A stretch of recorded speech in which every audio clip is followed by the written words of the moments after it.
Hello and welcome to another Drive-In Double Feature. I'm Ryan, I'm Nathan.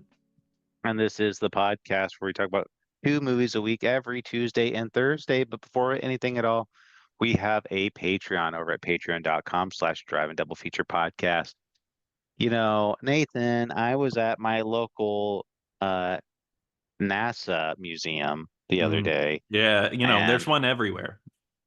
yeah, well, I mean, I'm not saying where we live, but there's one that, you could go see some stuff. Yeah, you could. And You could. and you go there, you see like the moon landing, and you could see like how they've landed on the moon and stuff. And Hmm. someone like nudged me and was just like, they faked all this, right? And I'm just like, huh? And they're like, yeah, they faked all the moon landing bits. And they're like, but No, you know what? I haven't heard of that one. What the hell? I kind of rolled my eyes, but then they said, but it's not fake. Is the Patreon for Driving Double Feature podcast. It's got some fun games, some fun conversations over there, just a good old time over there for two friends just having a laugh. And I said, oh, well, I like the second thing you mentioned. And they said, I hope Nathan and Ryan realize how much we appreciate them. And I said, I think they know. Hmm. I think we know. But anyway, it's only $5 a month. It doesn't affect any regular content. But today, we were talking about 1978's Capricorn One, which is directed by a returning director, Peter Hyams. We've done three of his now, I believe. Holy crap, really? What have we covered? We did Busting and Stay Tuned. Oh, nice. Okay, so another Elliott Gould movie. Oh, it's no, Nathan, I'm sorry. Four movies. Sound of Thunder. How could I forget that classic? Oh my God, you're right. I thought so. I think during Sound of Thunder we had the same realization too. Yep, Wow, this yep. So dude, we might as well do all of his movies at some point. there's some winners in there, like maybe. like 2010, A Space Odyssey, or whatever the hell it is, Space Voyage. Oh. More like a travesty. What? It's But better. It's better. It's one of the few sequels that, is no, better no, than the no, original. I'm talking about 2001: A Space Travesty with Leslie Nielsen. Oh, which that one is, that's one of those times where the parody is better than the movies. Mhm. Yeah. But anyway, this is Capricorn One, and it's starring, of course, James Brolin. And this is James Brolin month. We're always talking about James Brolin and Hmm. O.J. Simpson. This is my favorite James Brolin O.J. Simpson movie. I know there's so many of those out there. What a great team up. Like that's just like two people that I always love seeing together. Do you think that now imagine like if Avengers was done in like the 70s, I could see this cast right there, like Elliott Gould Oh, as like the Hulk, the maybe. okay. Uh, I no, but maybe he could be Banner.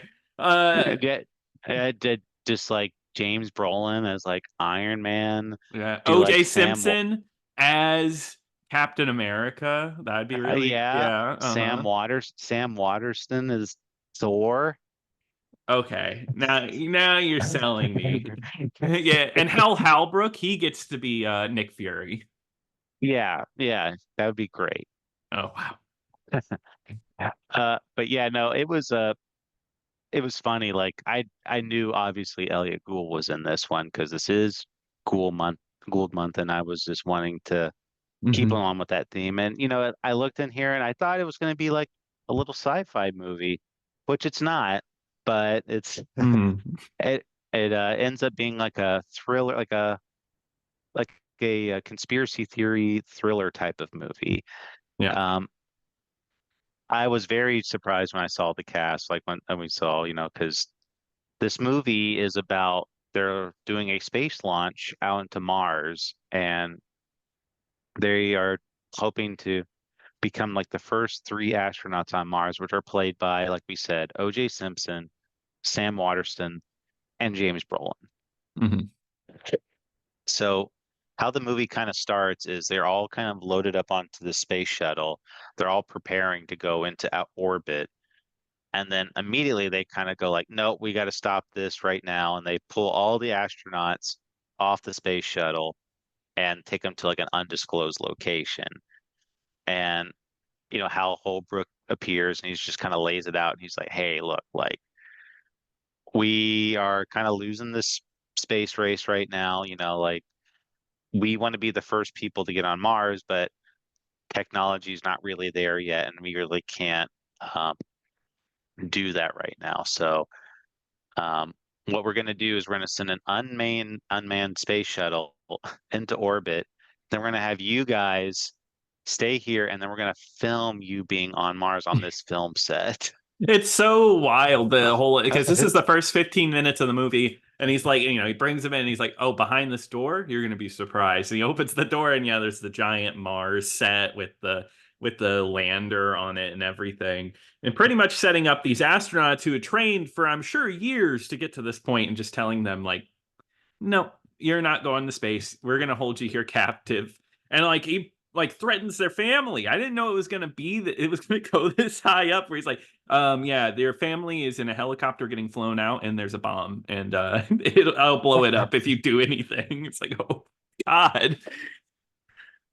Yeah, this movie takes it to like a very big extreme.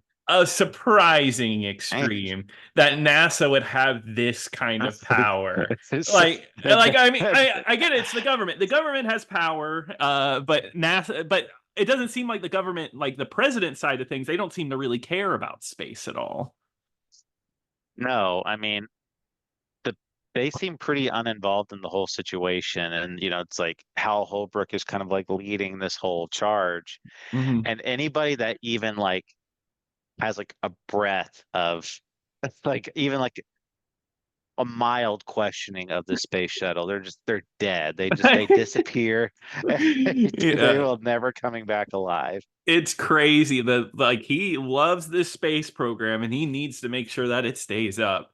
And yeah, I think the first half of this movie, I think there's like a really strong start to this because it's like a fun conspiracy thriller because you have this guy who's working there and they're faking all of the data and everything of what the astronauts are going through and he's just constantly like, well, I keep running my program and it doesn't seem right, everything seems off. And Halbrook is like, hmm. Okay. All right. Well, like, we'll see about that. And then he disappears. He's gone, but not after he talks to his friend reporter Elliott Gould, of course. Yeah, so that's kind of like that's where it sets up. Elliot Gould is not really in like the first chunk of the movie, like the first quarter of the No. movie. He's not in it because it's very heavily focused on the space shuttle, and then um, once he kind of relays this information, his friend kind of like tells him about like hey, things just aren't seeming right in this whole space shuttle. It's just the numbers are not adding up, and like they're in the middle of playing like a pool game, like billiards. And Hmm. Elliot Gould just kind of steps away for a bit, and his friend is just gone. He's just like, huh? Like somebody was just like there, like waiting in the shadows for this guy to like spill the beans. And Elliot Gould wouldn't notice that he was just disappeared like that. Um, it's funny. And then Elliot Gould has to like fight for his life the rest of this movie. They like take out his brakes at one point for an insane scene where he's like cruising at 100 miles per hour, dodging cars. Um, Now hear me out. He jumps off of a bridge because I get that. That's probably the safest idea. Is if your brakes don't work, you can't turn off your car and you just keep going. You want to probably But go in water, right? You don't want to like crash into a building or another car. You'd probably die, but you'd still get really hurt if you're in water, right? Like I mean, and he's pretty unscathed from that whole experience. well, let me ask you this though. What did they do to this car? Because they cut the brakes Uh-huh. and he doesn't have his foot on the accelerator, but somehow this car is still like accelerating, like going faster Yeah, even. I did think that was a little odd. He even pulls out the key to the car, like literally yanks out the key with the ignition. The car does not shut off. So it's like I think the parking brake also doesn't work at one point. So I don't know what the hell they did to it. They have power. NASA has They power. they use their engineering power to make like a self-driving car already, Mhm. like in the 70s. Yeah. And but yeah, it kind of goes into that direction where Elliot Gould's just kind of like he's now Elliott Gould is was no lot was really like super interested in this, and now he's like becoming like a part of it. Hmm. And what these astronauts are now asked to do is that they're asked to like go on like national TV and Hmm. like talk to their wives via satellite, their wives thinking that they're on a space shuttle, Hmm. and they're like talking to him like, oh, like, I love you so much. And Sam Waterston and OJ Simpson, they play along like just, like without question. But then James Hmm. Brolin is just kind of like, he's like very hesitant, and like they literally have like their finger like over the button, like To cut him like off. about, yeah, like Yeah, because so he's being so he's like, I have something to tell you, like just like almost yeah. saying it. But his thing is, he talks about like it's like very coded. He mentions a vacation that they went to only Well, for yeah, one day. well, yeah, they're like they mentions like, oh yeah, I'm gonna take him to Yosemite like I did last year, and his wife like just kind of gives a look, and this is all Elliott Gould needs to, as like a clue right there. Uh-huh. But not before. So like Elliott Gould like goes out and looking for like this friend that he was out at the bar with, his scientist friend, and he goes to this guy's apartment. He's like he knows exactly where this guy lives. He's been there Uh-huh. before, and he walks in like he goes to the apartment. It's like some woman that's never been there before, and he like barges his way in because he's like, no, I know he lives here. And then he like looks at like the magazines and stuff, and it's like has like the lady's name on it. Her mail is like addressed to her at that Hmm. address. I And it's actually just like, ah, I like that bit because I guess I've never seen that in a movie before. Like his way of figuring out that, like, or like, he was like, oh, you know what? Let me look at the mail. Like, I guess I'd never really seen that before in a movie to like check the address name, but he thinks he's going, well, he doesn't think he's going crazy, but he's like, what the hell's going on here? he he knows he's not crazy, but like you said, he knows that there's something wrong with this whole situation. And Hmm. like I said, he kind of gets like this indicator that something's going on. Um, but before that happens, the space shuttle is like supposed to come back in. The unmanned space shuttle is supposed to come back in, but Hmm. the heat shields fail on the space shuttle, and eventually the shuttle just ends up like totally like crashing. Like it has like unsurvivable conditions for any human that's on there, Hmm. and all of America has seen it happen, and they know that what's happened, and now they're kind of looking at these astronauts being like, well, the space shuttle kind of crashed, so Yeah. So probably not going to be going home ever. exactly. They know what's going to happen and they want to make him a martyr too because he makes Hal Holbrook he makes like a whole speech, right, where he's like, like we don't want these men to die in vain. We want to make sure their dream lives on. Their dream is important. So it almost works in his favor.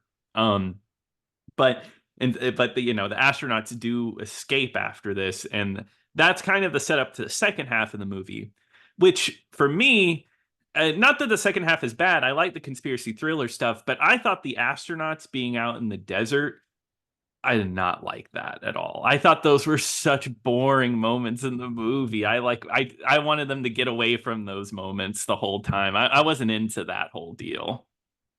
It's definitely one of its weaker moments in the movie, but I Mhm. enjoyed this movie. I did Um, too. I just didn't really like those bits. I can agree with that. There was some interesting moments, but it's just like, so what happens is like they take them on this airplane, and basically like aliens, the astronauts like Mhm. commandeer this aircraft from this guy, and they go out, and eventually like the aircraft runs out of gas, so they have Mhm. to land it out in the middle of the desert. Now, they must have been out there for like days or whatever, but for whatever reason, like I thought it was so, because they all three of them like split up, Yeah, they go different directions. and I didn't understand that. I was like, well, wouldn't it make more sense to do this in a group? type Yeah, of thing. But I agree, and I thought that was kind of weird because I get like they were like, oh, if they catch us, they only catch one of us and they can't get the other ones. But I still feel like it would have been stronger for them just to stick together out here in the desert because in the end, two of them end up dying, or yeah, they both get killed. They don't show it, but they don't show it, but I'm assuming that's what happens to them. yeah, So which I don't know. I found that so depressing, especially. I mean, this is a way jump ahead because James Brolin is the one who gets to live, and like he shows up at this funeral, James Brolin, and it's like when the other two wives that were at this funeral be like, "Oh, where's my husband?" Oh well, your husbands didn't survive. The less important husbands, they didn't live. yeah, it's that was kind of like a moment like Yes. that where it was just you don't realize like the ramifications because there's some crazy stuff like though in the middle of all this because in the desert, OJ Simpson just kind of like just passes out, I believe, and they find him, and then Yeah. uh, Sam Waterston is just like climbing up this rock face, and somehow these helicopters like sneak up on him, where they're just like they're already landed, like waiting for him at the top. And they were just being assholes. Like, Oh yeah, let's just watch this guy climb this, and then we'll kill him. yeah. Because he makes it up this rock face, and then like that was the other thing too. Like, don't you think like it would have made more sense for him to like go around this rock face? Like, it didn't look like Why it was the like this like. hell did he Uh, climb this thing? It makes no sense. Unless he wanted to get to the helicopters. Like he saw him and was like, I'm gonna go up there. I'm gonna go get captured now. Yeah. But yeah, their fate is unknown, but you can kind of imagine. And then James Brolin is just out wandering, and he eats a snake. He eats a rattlesnake. Yeah, it's moments like that where I was like, I don't gotta see this. It's such a long scene of him like, baiting the snake and then he like cuts it open, he eats it, and he's like a little grossed He eats it out. raw. Yeah, he eats it raw, which is crazy. So yeah, that's all playing. But then on the other side, we have Elliott Gould who's doing all this investigating and talking to the wife. And that's where like the Yosemite vacation comes up because they're watching old films. And I thought it was funny because the wife is so like she's questioning, is like, oh, why are you so into this? Like, what's the deal? What's so weird here? And then she's like, oh, it is weird he mentioned Yosemite. They watch the film clips, and she's like, yeah, he was so interested in how fake everything was there. They were filming a movie and couldn't believe that they were filming a fake story. And it's like, oh, she's not making connections here. No, she's not. Uh, well, I mean, too, like when he had like mentioned that, he's like, "You gave a look when he said Yosemite. Why is that?" And well, we didn't go there. We went. I forget. We went to a different place there that time, Hmm. and he's like, "Doesn't that seem odd to you?" He's like, "No, not really." He's like, "I don't know. Your husband strikes me as the kind of guy that doesn't make a mistake." Yeah, which is funny. Which is like it's really dumb logic there, but I agree. Yeah, because but he's it's never met the man. yeah, he never um, met this guy. And then but one of the highlights of this movie was uh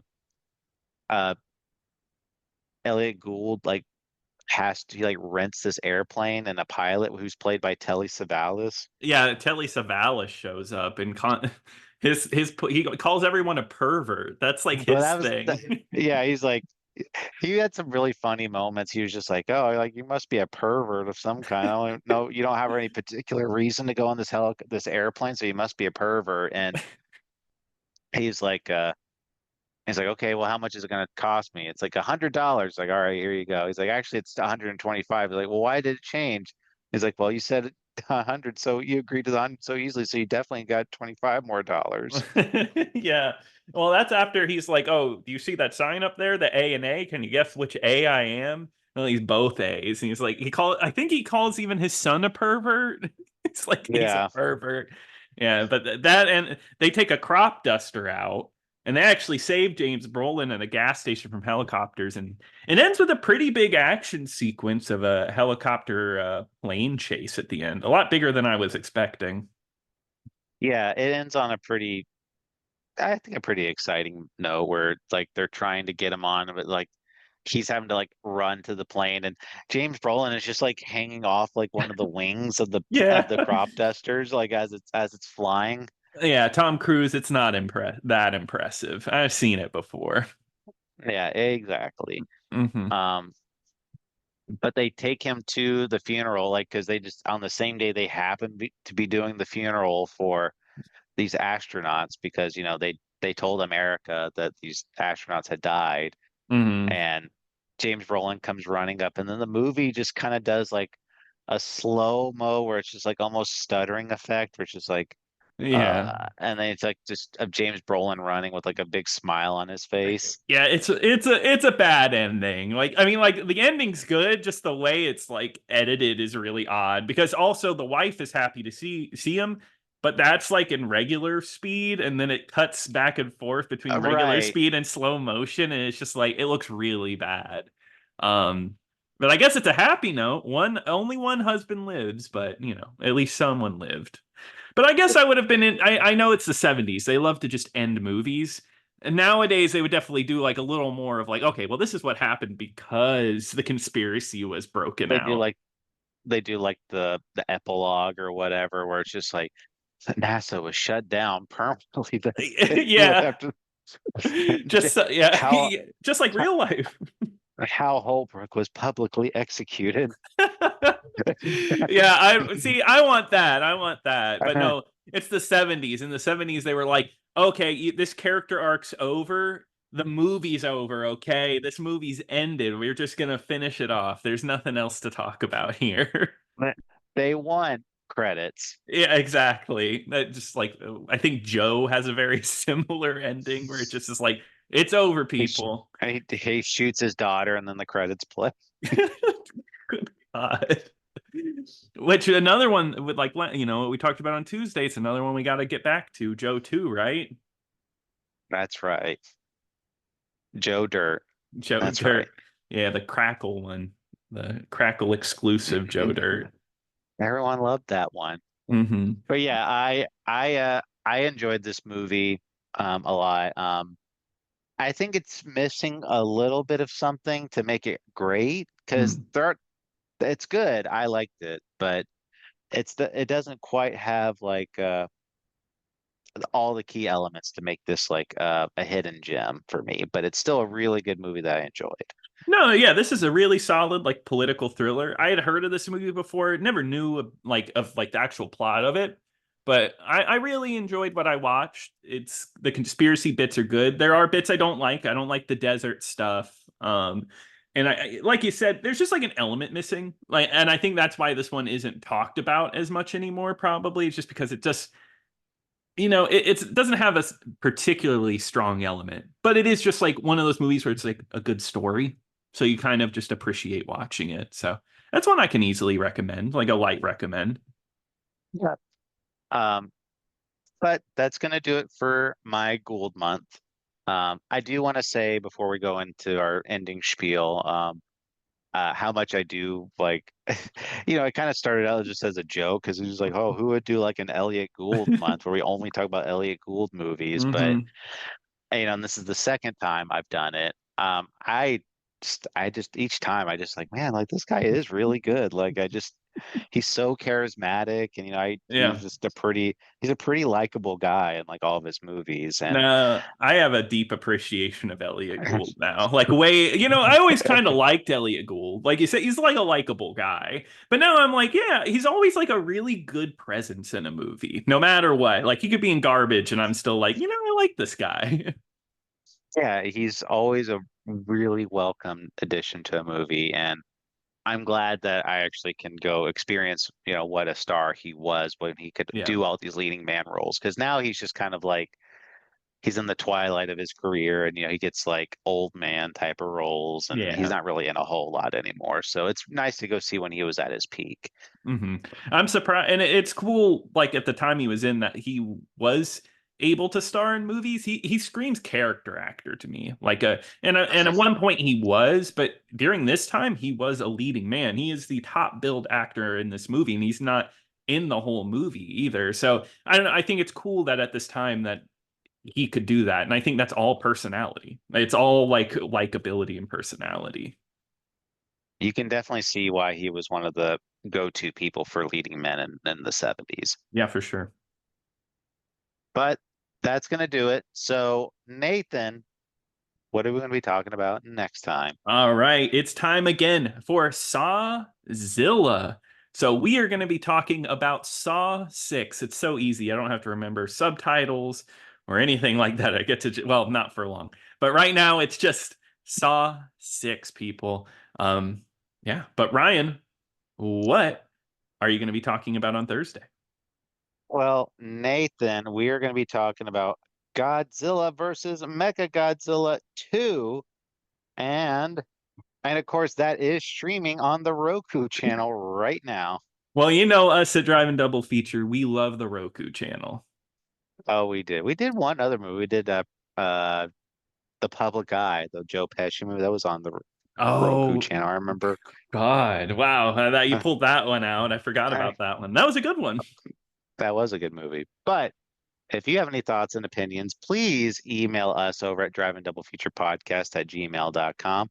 Don't forget to check out our Patreon at patreon.com/drivingdoublefeaturepodcast. And once again, check out our YouTube channel, youtube.com/drivingdoublefeaturepodcast. But until next time. Until next time.